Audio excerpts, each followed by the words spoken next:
ગુજરાતમાં નેશનલ હાઈવેના 49 જેટલા toll booth ઉપરથી વર્ષે 4200 કરોડ જેટલો ટેક્સ વસૂલાય અને બીજી બાજુ આ જ નેશનલ હાઈવે પર ઠેર ઠેર ખાડા હોય, રિપેરિંગ ન થાય, રિપેરિંગના નામે લાખો રૂપિયાનો ખર્ચ થાય, પણ હકીકતમાં અહીંયા સુવિધા આપવામાં ઝીરો.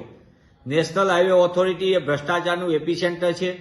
ગુજરાતમાંથી બેફામ ટોલ તો વસૂલાય છે, પણ બીજી બાજુ ટોલ ઉપરથી પસાર થનાર હાઈવે ઉપરથી પસાર થનાર વાહન ચાલકોને સુવિધા આપવામાં નથી આવતી. સમગ્ર દેશનું પિક્ચર જોઈએ તો ટોલ ટેક્સમાં 60% જેટલો વધારો છે. સરકાર બેફામ લૂંટ કરે છે, પણ વાહન ચાલકોને સગવડ આપવામાં, સુવિધા આપવામાં નાકામ રહી છે.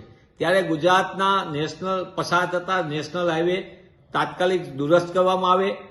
જ્યાં લગી દુરસ્ત ન થાય ત્યાં લગી ટોલ ટેક્સની માફી આપવામાં આવે અને જે ટોલ ટેક્સના નામે, સુવિધાના નામે લૂંટ ચાલે છે એ લૂંટ ઉપર રોક લગાવવાની જવાબદારી પણ ભાજપ સરકારની છે. કમનસીબે કેન્દ્રની ભાજપ સરકાર નાગરિકો આગળથી ટોલ બેફામ ઉઘરાવે છે, પણ સુવિધા આપવાના નામે મીંડું છે.